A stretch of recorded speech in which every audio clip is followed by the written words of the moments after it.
Lockdown సమయంలో మన కేంద్ర ప్రభుత్వం వారు వ్యవసాయ చట్టాలు ఏమైతే తీసుకొచ్చాయో మూడు, ముఖ్యంగా గిట్టుబాటు ధర, ఒకే మార్కెట్ ఒకే దేశం, కార్పొరేట్ వ్యవసాయ రంగం, ఈ మూడింటికి వ్యతిరేకంగా ఈవేళ మన భారతదేశ రైతాంగం అంతా కూడా చాలా యుద్ధం చేస్తుంది. మూడు కూడా ఉపసంహరించుకోండి అని చెప్పి. కానీ సెంట్రల్ గవర్నమెంట్ ఆఫ్ ఇండియా వారు ఉపసంహరించుకోము, సవరణ చేస్తాము అని వారు మాట్లాడుతున్నారు. అసలు ఏ సవరణ వద్దు, మీరు ఉపసంహరించుకోండి, మూడు చట్టాలను ఉపసంహరించుకోండి, అంతవరకు మా పోరాటం కొనసాగుతుంది అని వేళ రైతులు బంద్ ప్రకటించారు. ఏకంగా ఆ బంద్కు నేను హృదయపూర్వకంగా సంఘీభావం ప్రకటిస్తున్నాను. ముఖ్యంగా గిట్టుబాటు ధర.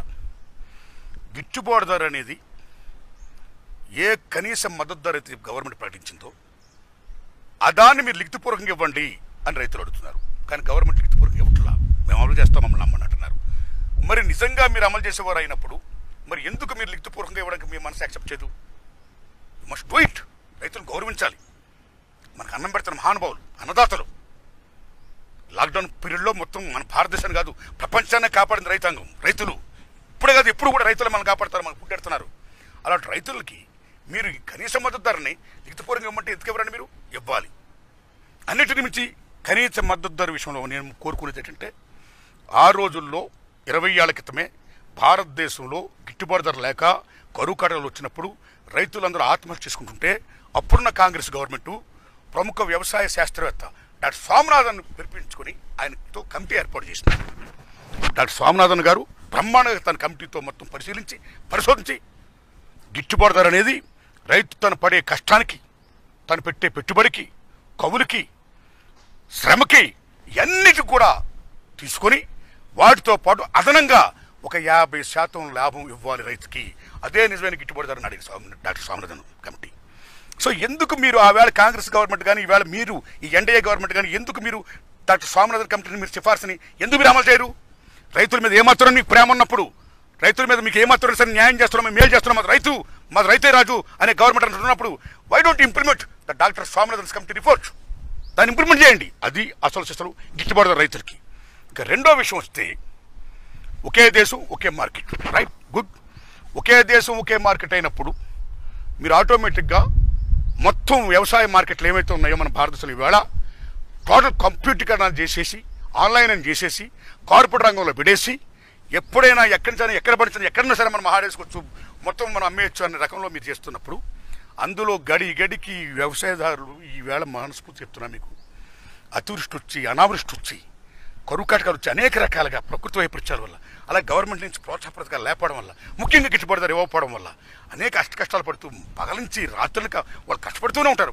అలాంటి రైతులకి ఎవరైనా ఈవేళ అవతల మాట్లాడే పార్టీ కన్నా రైతుకు ఒక రేటు మాట్లాడేది ఇవ్వకపోతే ఎన్నిసార్లు రైతు వాళ్ళ చుట్టూ తిరగాలి?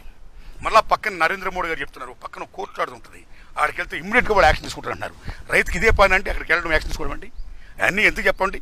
అంటే బడా పారిశ్రామికవేత్తల చేతుల్లో మొత్తం రైతు పండించి తన ఉత్పత్తి అంతా వాళ్ళు దారాదత్తం చేయడం.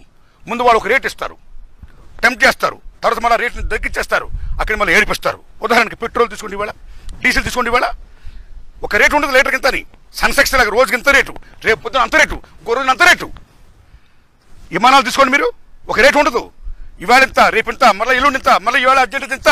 అంటే they are looting the time. అవసరాలని, ప్రజల అవసరాలని, వినియోగదారుల అవసరాలని మొత్తం అన్నింటిలో కూడా వాళ్ళు క్యాష్ చేసుకుంటూ లూట్ చేస్తారు. అలాగే బడా కార్పొరేట్ సంస్థలు కూడా ఈ ఒకే దేశం ఒకే మార్కెట్ పెట్టడం వల్ల రైతుల్ని పీల్చిపిప్పు చేస్తారు. రైతులు న్యాయం చేయరు, బికాజ్ వాళ్ళ స్వార్థం అది, వాళ్ళ లాభం అది. ఇక మూడోది ముఖ్యంగా కార్పొరేట్ వ్యవసాయ రంగం. మిత్రులారా, కార్పొరేట్ వ్యవసాయ రంగం అనేది మన భారతదేశానికి ఎట్టి పరిస్థితుల్లో కూడా ఇంప్లిమెంట్ కాకూడదు. టేక్ యూరోప్లో వ్యాస్ట్ ల్యాండ్ ఉంది, పాపులేషన్ తక్కువ ఉంది, అమోఘమైన జలవనరులు, మైదానాలు, బీభత్సం పాడిపట్లు ఉండేవి. అక్కడ మీరు యూరోప్లో తీసుకుంటే సగటు వ్యవసాయం 14 హెక్టార్లు. వెన్ కమ్స్ టు అమెరికా సగటు వ్యవసాయం 170 హెక్టార్లు. వెన్ కమ్స్ టు ఇండియా, మన భారతదేశం సగటు వ్యవసాయం 1.16 ఓన్లీ. వై? బికాజ్ భారతదేశం వ్యవసాయ ప్రధానమైన దేశం. 70% పైగా వ్యవసాయం మీద ఆధారపడి ఉన్నారు. అన్నిటిని మించి భారతదేశంలో చాలామంది రైతాంగం 2 ఎకరాలు 3 ఎకరాలు కష్టపడి పనిచేసుకుని బతున్నవాడు. అలాంటి దశలో మీరు కార్పొరేట్ రంగానికి ఇచ్చేయమని చెప్తే మొత్తం రైతులందరూ ఇచ్చేసిస్తే అక్కడ రైతులు కూడా షేర్ హోల్డర్సే, రైతులు కూడా రాజులే అని చెప్పి ముందు తర్వాత ఈ కార్పొరేట్ రంగంలో రైతులు ఏం చేస్తున్నారండి? అదే భూమిలో ఏ రైతు అయితే రాజుగా బతుకుతూ దున్నుతూ హ్యాపీగా ఉంటున్నాడో, పంట పండిస్తున్న అందరికి పువ్వు పెడుతున్నాడో ఆ రైతుని కూలి చేస్తారు వాళ్ళు. అక్కడి నుంచి అదే కార్పొరేట్ రంగం ముందు రైతు దగ్గరికి వచ్చి అయ్యా రైతే రాజు అనేవాడు. నెక్స్ట్ కట్ చేస్తే కార్పొరేట్ రంగం ముందు మన రాజు ఒక బానిసలాగా అయ్యా నా షేర్ ఎప్పుడు ఇస్తారు, నా డబ్బు ఎప్పుడు ఇస్తారు అడుక్కోని పరిస్థితి వస్తుంది. కాబట్టి రైతే రాజుగా ఉన్న నినాదాన్ని దాన్ని ఇంప్లిమెంట్ చేసి కాపాడండి. రైతుని బానిస చేయొద్దు. ఈ కార్పొరేట్ వ్యవసాయ రంగం మన భారతదేశం కరెక్ట్ కాదు అని నేను విజ్ఞప్తి చేస్తున్నాను. ఈ దశలో అన్నింటినీ మించి భారతదేశంలో ముఖ్యంగా వ్యవసాయ చట్టాలతో పాటు ఏ విద్యుత్ బిల్లు పట్టుకొచ్చిందో కేంద్ర government, central government of India NDA ప్రభుత్వం, ఆ విద్యుత్ బిల్లు కూడా కరెక్ట్ కాదు. ప్రైవేట్ పరం చేయొద్దు. కమ్స్ టు బాంబే మొత్తం ఇవాళ ప్రైవేట్ పరం అయిపోయింది ఈ విద్యుత్తు. ఇక్కడ మీరు తీసుకోండి, ముఖ్యంగా మన తెలుగు రాష్ట్రాల్లో తెలంగాణ కానీ ఆంధ్రప్రదేశ్ కానీ తీసుకోండి. ఈవేళ కేసీఆర్ గారు ఫుల్ కరెంట్ ఫ్రీకి ఇస్తున్నాడు. ఆయన అక్కడ జగన్మోహన్ రెడ్డి గారు ఇస్తున్నారు. అలా చాలా రాష్ట్రాలు ఇస్తున్నాయి. ఈ రకంగా మీరు కార్పొరేట్ చేతుల రంగంలో విద్యుత్ సంస్థల పేరు చెప్పి వాళ్ళ చేతులు కరెంట్ పెడితే మళ్ళా వాళ్ళు పెట్రోల్ డీజిల్ ఎలాగైతే లూట్ చేస్తున్నారో, విమాన ఛార్జీలు ఎలాగైతే లూట్ చేస్తున్నారో అలాగే రేపు పొద్దున కరెంట్ కూడా లూట్ చేస్తూ రైతుకి ఎక్కడ మీరు కరెంట్ ఇస్తారు? రైతు బిల్లు కట్టకపోతే ఆపేస్తారు, పంట నాశనం అయిపోద్ది. కాబట్టి ఎందుకంటే మన సంక్షేమ ప్రభుత్వం, సంక్షేమ రాజ్యం. కాబట్టి విద్యుత్ ఏమైతే ఉందో, విద్యుత్ బిల్లు ఏమైతే ఉందో రాష్ట్రాల చేతుల్లో కానీ మీ చేతుల్లో కానీ ఉన్నప్పుడు ప్రజలకి మొత్తం న్యాయం చేయండి, రైతులకు న్యాయం చేయండి. ఈవేళ అనేక రాష్ట్ర ప్రభుత్వాలు ఏ విద్యుత్తునైతే ఫ్రీగా ఇస్తున్నాయో, మన తెలంగాణ గవర్నమెంట్ కానీ మన ఆంధ్రప్రదేశ్ గవర్నమెంట్ కానీ, సో మెనీ గవర్నమెంట్స్ దాన్ని కాపాడినవ్వండి, కొనసాగనివ్వండి. మీరు కూడా భారతదేశంతో అలా ఇంప్లిమెంట్ చేయండి. కార్పొరేట్ రంగంలో ఎందుకంటే పెడతారు మీరు, మళ్ళీ వాళ్ళు లూట్ చేస్తారండి, వాళ్ళు పెట్టొద్దు సార్ ప్లీజ్. అందుకని నరేంద్ర మోడీ గారిని ఎన్డీఏ ప్రభుత్వం నేను విజ్ఞప్తి చేస్తున్నా, మీరు తీసుకొచ్చిన 3 చట్టాలు ఏమైతే ఉన్నాయో, రైతాంగ చట్టాలు ఏమైతే ఉన్నాయో వ్యవసాయానికి అనుకూలంగా, అవి వ్యవసాయానికి అనుకూలం కాదు, అననుకూలం.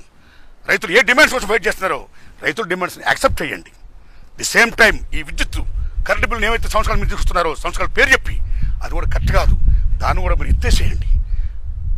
చేసి అన్నదాత అన్నం పెడుతున్న రైతుని ఆదుకోండి. వాళ్ళు ఎలా రూట్లను పాలు చేయకండి. ఆ రుణం తీర్చుకుందాం మనం ప్లీజ్.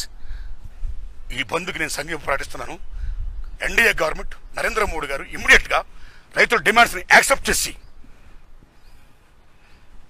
ఆయన రైతుల పక్షపాతాన్ని చాటుకుంటాడు.